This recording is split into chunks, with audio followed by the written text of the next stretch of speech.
Hello, welcome to Trust Your Glitter podcast. I am here with the astrology of July the 22nd through July, let me do math in my head. Is it 27th or 28th? 22nd? 28th. Okay. I went into this episode and I will not be editing at all. So I'm not going to be doing traditional astrology today. So I'm going to honor the transits. I'm going to honor what is going on in the sky.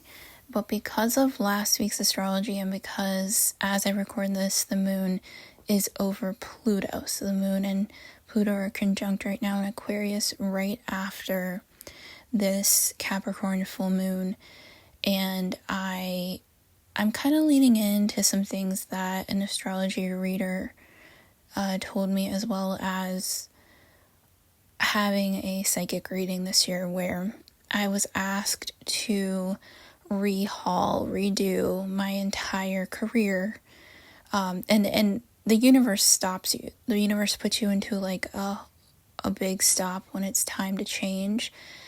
And so I've, for the last year and a half, probably even longer, have been in this really deep reflection. And any Capricorn, Saturn people out there will know that our career is really a huge thing that defines us, our life purpose, because working is literally my identity. And I know that we just left a full moon that discusses, it's all about capitalism, our work in this world, and our value because of that. So I want to honor that as we go into the week. And I record my podcast fully on my phone. So when I sat in meditation, like, how do I record this week? I got, do not edit, which is scary because there's going to be probably me drinking water and me flipping screens to the transits of the week. I'm not going to emphasize the aspects. This is an experiment. This is going to be fully intuitive astrology this week. And I did not mention that on the 16th of July, we actually entered Mercury's shadow. So with everything that went on last week astrologically, it's also kind of this kitchen sink vibe, everything in the kitchen sink, where we had this conjunction between Mars and Uranus and Taurus last week with fixed star Algol. And then, Mars over the weekend entered the sign of Gemini. And this kind of adds to the ability to express. And then we open up the week. And on the 22nd, the sun enters the sign of Leo at 3:44 a.m. And so this is Eastern Standard Time. This Leo season is Leo. It's like, I feel like Leo season this year has that expression element, but when we open the door into Leo season, we're getting an opposition from the sun to Pluto retrograde in Aquarius. So synchronistically, I am recording where the moon is in the Aquarian point with Pluto as the sun gets ready to say goodbye to this year's Cancer season and head into the season of the sun. So we're going from the season of the moon to the sun. And last week I chose for the conjunction of Mars and Uranus, the Chariot card. So I deeply reflected on what that means. And I'm really going to lean into lunar intuition. And the reason is, this week when I was on my walking meditations with my dog, I was thinking about how I want to direct this podcast, how I want to approach media, because here's something I've noticed. We're in the age of Aquarius, and I just took this like online course. It's like a business course because I had no background or backbone in business. I came from science. I came from, a family that really values kind of medical industry. So I had no business side because it's something that in comedy has been my biggest lesson, and in astrology, and understanding business, understanding, the basics and fundamentals of business. So 2 weeks ago, I took like this crash course. It's a 10-course session. It's it's on Coursera, and it's through Goldman Sachs. And I was like, I've never in my life had to lean in. Everything I learned through waitressing or just like hustling in different gigs, but I never really understood the art of business. And I realized that is something in my chart innately. If you have any strong Capricorn or Saturn positions, you are an entrepreneur of sorts, or you are here to really lean into the business world. But as we're in this age of Aquarius, whether you believe we're in it now, have already been in it, I marked it as December 21st, 2020. That's the way I viewed it. But for everybody, it's a different way that they're looking at it. I'm seeing it as there's a merger going on between the old way of capitalism and then this more informed method of community capitalism. So it's almost like we're going to have this interim before we can even embrace life without capitalism, if that even could be a thing. So I don't know what's around the corner. I just know that I'm being asked from that Chariot card to follow the moon. And so, I've had deep experiments. Like when I lived out in the desert, I tried to plant basil and lavender with the moon on my windowsill. It worked for a while and then it didn't. And I tried to plant with the moon cycles and things like that. So I know that this is all part of a larger picture, but because I'm in the middle of this experimentation, all I can say is my podcast is an astrological hypothesis. Everybody else's podcast might be on what I notice is also it's really tough because I'm seeing astrology become capitalistic, and I get it. But as somebody, I used to work for a major app, and I left on my own accord because I saw astrologers being mistreated. And this was an app that was not headed by astrologers, but boy, do they have a big following on Instagram. And mainly it's like a venture capitalist type thing. And this was in 2018, 2019 time frame. And I was thinking about that because it taught me a lot about the business of spirituality and how I absolutely have turned away from it for so long. I'm somebody who's gone to an ashram in the middle of the mountains in Canada to really lean into sacred spirituality, and a lot of the practices of ashrams is to really turn away and almost, I don't want to say this, but I'm going to say it, shame people for living in this world. So even those models are not really great because you're being shamed for literally being born into a system that tells you you're wrong for not having a specific job or title. And so this week, as we head into Leo season, we're going to start out with this opposition of Pluto to the sun. And we've had already a Mercury opposite Pluto in Leo. And if you hear my stomach growling, I have not eaten yet today. So yeah, unedited podcast, let's go. And then we had Venus opposite Pluto and Pluto in retrograde. And so we're gathering data here.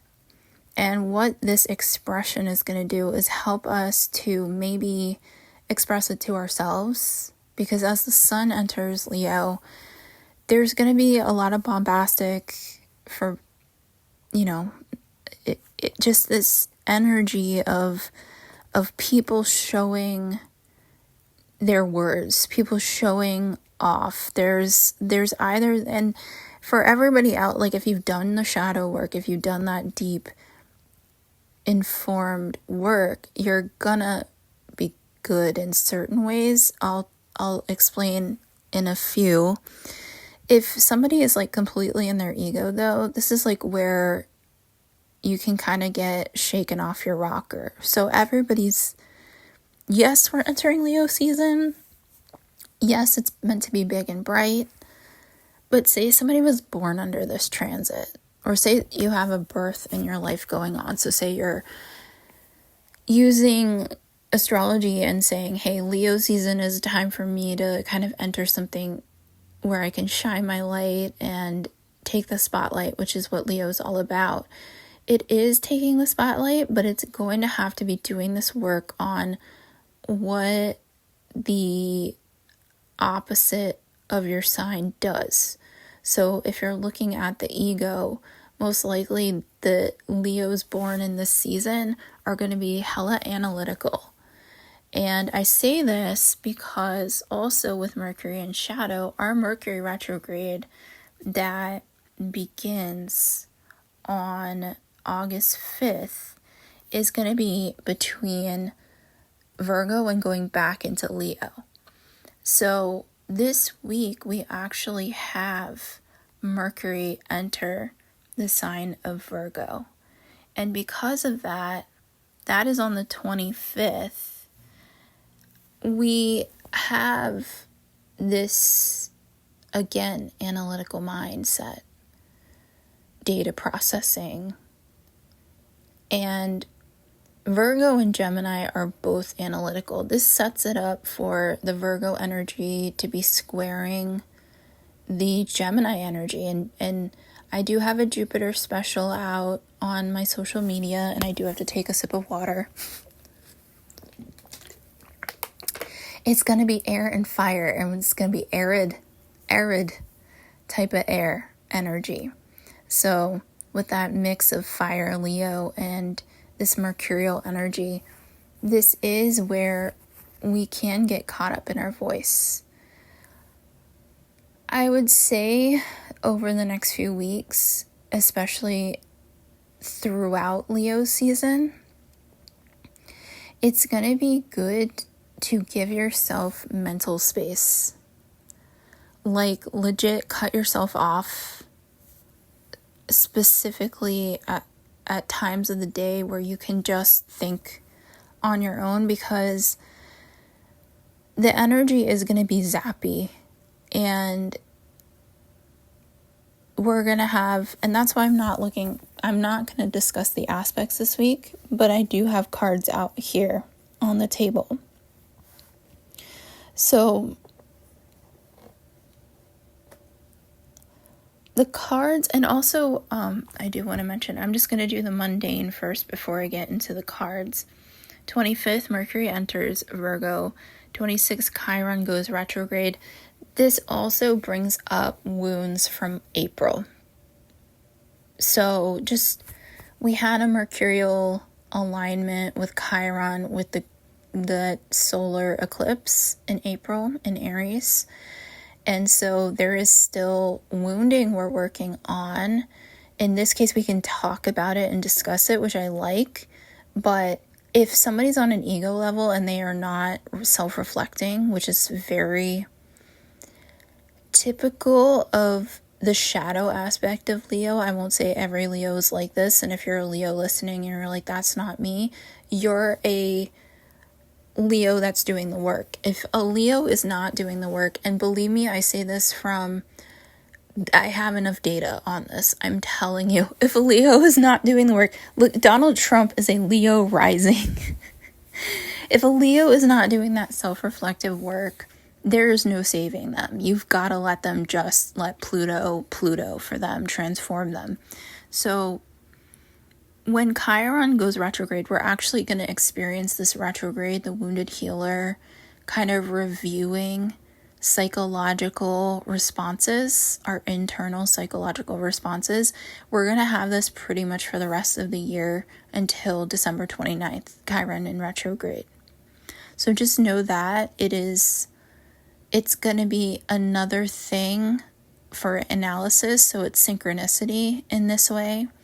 I do think over the Leo season, there's going to be a lot of synchronicity, and it's paying attention to our physical energy and the ties and connections between energy, frequency, and vibration. So I would say, and I'm not an expert, and I'm saying this from, as an astrological hypothesis, looking at metaphysics, looking at how Pluto in Aquarius is really showing us the alignments of time and space beyond linear time and space.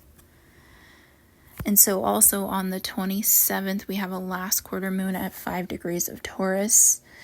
And the intuition around this moon, actually, I'm going to read into these cards. So this is culminating energy, but it's also embodying how we ground into this week.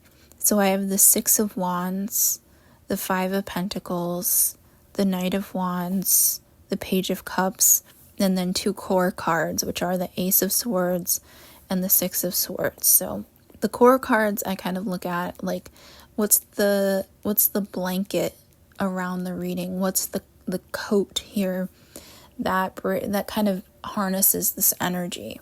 So the harnessing energy is leaving the past behind, which I think is related to this full moon in Capricorn. There's definitely something we're cutting out of our life. And the Ace of Swords is allowing us to do this big cut out of our life and say goodbye. The 6 of Wands, being the first card out, is saying victory after battle.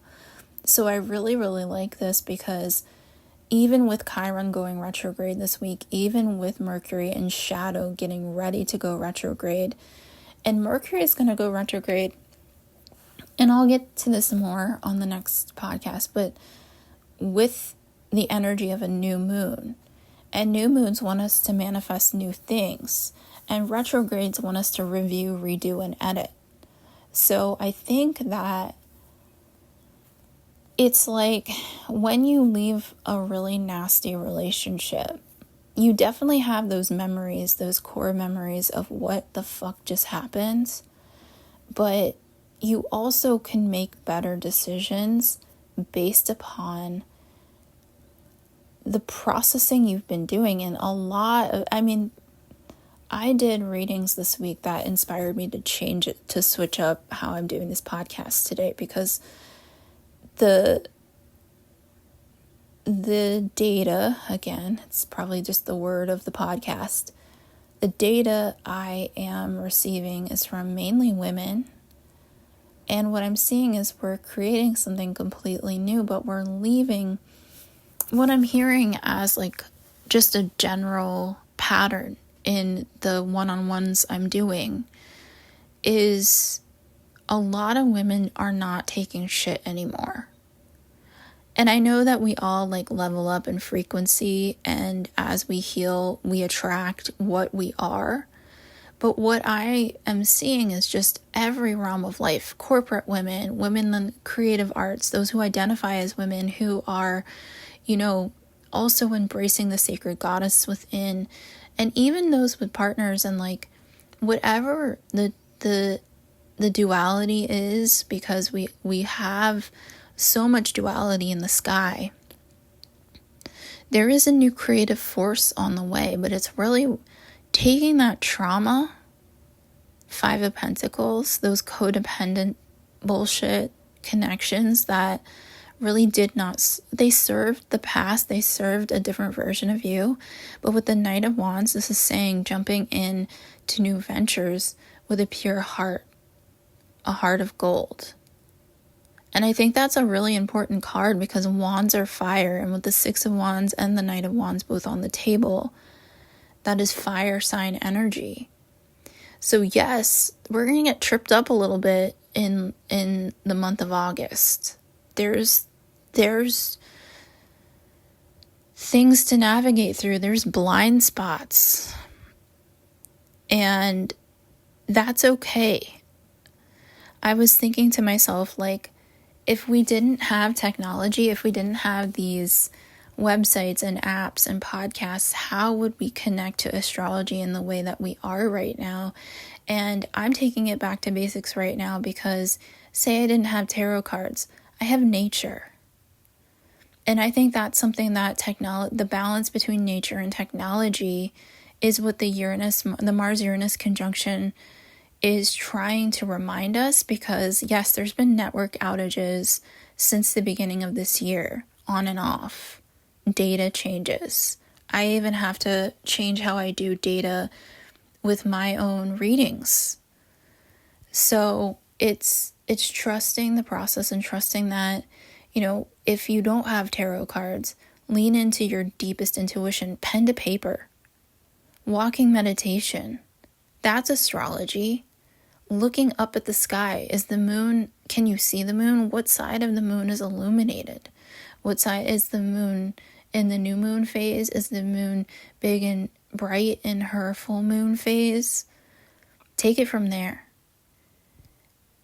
Are there animal messages? I'm being brought messages, and this is very Gemini Mercury, very Virgo. Mercury in Virgo there's a little fox that runs around, and for some reason this fox has been very, very curious and very inquisitive. I think I spoke about this earlier, but in my area that gets coyotes occasionally. I've lived where there are packs of coyotes, and it's very scary when you have a dog. You just want to I get very mother bear about my dog. So I had to make some decisions when I lived in the desert, because I had a pretty aggressive pack of coyotes that was trying us, and I could just see it, and they were trying the neighbors as well. And I had to make decisions like, do I want to live like this right now, or can I let nature be nature and me appreciate this lesson in nature? But when I recently had one coyote encounter here where I'm at, and with that encounter, I just asked the universe to bring me a message, and was told, that it would come later. And around the eclipses, it was in the news that within the mileage of where this coyote, the radius, that there had been a rabid coyote found. And that very much scared me. I don't think when I saw it was rabid. I think that it was definitely a sacred message from Mother Earth. But I think that, the synchronicity surrounding it, because the location, down to the road, down to the address that it had been found, was very significantly connected to a very significant place in my life. And I think about that, like, what part of your life was this once vibrant situation now something you need to cut out and let go of? And with also this curious fox, I think about how nature brings us messages of the stars. So if you were to see a coyote or a fox or a crow or a raven, these are animals that bring us Mercury's messages. Crows are known to leave gifts, sacred gifts. Crows are known to be very inquisitive and communicative. And foxes are very funny, because they'll just poop on your porch and be like, I was here, And then the one that I'm seeing now is just very make sure that he stops, makes eye contact, takes time to not run away. And then when I get just, close enough, scampers off. That's astrology. That's intuition. That's sacred animal medicine. And I'm not going to use power animal anymore. I have definitely probably used it in the past. Or totem. I might slip just when I'm speaking, but I'm not Indigenous First Nations, so I just want to be respectful. But sacred animal medicine is really important in these times because, or sacred, if there's feathers, any flowers, plants, any trees, things like that, even if you're like more watery, there will be mercurial messages. Like, I would say a mercurial message is if you're at the lake or the ocean and you find a seashell. These are the messages of spirit, and that's going to help us through these really weird and confusing times. And so I want to speak on this final card, which is the Page of Cups. Very renewed, very fresh, very vulnerable energy. But this is a very kind, compassionate card, and cups are related to water. And so this is the heart space. I think that Leo season, especially with the oppositions to Pluto, opens up our pulmonary system, our lungs. And so I really would want to say, really pay attention to your lung health, heart health, breathing, making sure you make good decisions when it comes to your heart. Because, and this can be emotional and also related to physical. So for those who are working with heart chakra energy, I would say what raises the frequency above the chaos that we're going to experience over the next few months is really leaning into your heart space. And for me, I'm going to keep talking about music. So today's music song on this podcast, the song that kind of channeled in, was the song Hands by Jewel, which is a throwback to like the 90s. But mercurial energy is very much connected to our hands. And for those who do Reiki, like, your hands speak. People speak from their hands, communication, sign language, harnessing energy through our hands. And so I just felt the need to like say with this Page of Cups, like in her song, it's like God's hands, but knowing that like it might be hand to heart that really gets you through. You're confused. How do you ground? Hand to heart. Go in that really small second. If you're at work and things are wild, go into the bathroom, put your hand on your heart, look in the mirror, reflective energy, which is very mercurial, very Gemini. We have Jupiter in Gemini. And just trust. So that is the podcast for the week. I'm changing up the format this week because I'm noticing some cuntery online. And I don't want to be part of it. I just want to do my job. This is my job. I'm here to do it. I'm a hard worker. I love what I do. And I just want to say you are valued. You are loved. This is fucking hard shit. If you're going through the trenches, girl, boy, I'm here with you. I'm in the fucking trenches too. Have a great week ahead. Happy birthday, Leo. Oh my goodness. Enjoy your birthday season. It's gonna be a year to remember. I will say that. But like in great Leo style, you can put glitter on it. You can wear some sequins. You know how to. The thing about a Leo is they know how to take the spotlight in a fucking pile of shit. And if life gives you a pile of shit, honey, you just bedazzle that. You bedazzle that. So take care. Have a great week. Lots of love.